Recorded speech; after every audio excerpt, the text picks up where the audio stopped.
He cheated while I'm recovering from an accident, and after I took care of him and his 4 kids today, I moved the rest of my things out of the home I shared with my ex.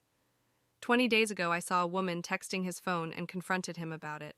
He tried to lie, but I kept pressing and caught him. I left that day. I moved across state lines for him last year in January. In August, I was hit head-on by another vehicle, and my heel and pelvis were shattered, ankle fractured in multiple places, and 5 ribs broken. He knew the driver. I worked during my time in the hospital to be able to provide for his 4 children, and didn't take any days off while recovering to be able to provide for them.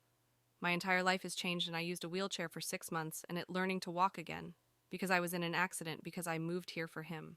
I've given him thousands and thousands of dollars over the 20 months we were together.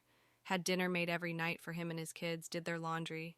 I don't have children of my own, and it was my first time acting as a step-parent. Today, when I arrived to move my things out, I told him I wanted to speak to him. I asked how many women and when did it start. He said since the beginning of our relationship, and there's probably been 10 women.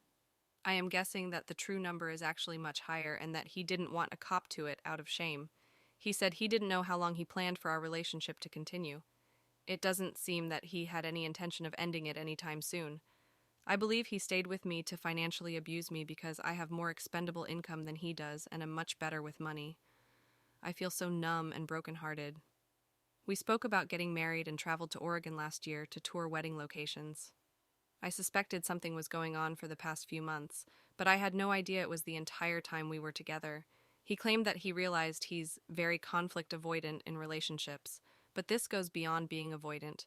He full-on lied and fabricated and acted and gaslit me about our relationship.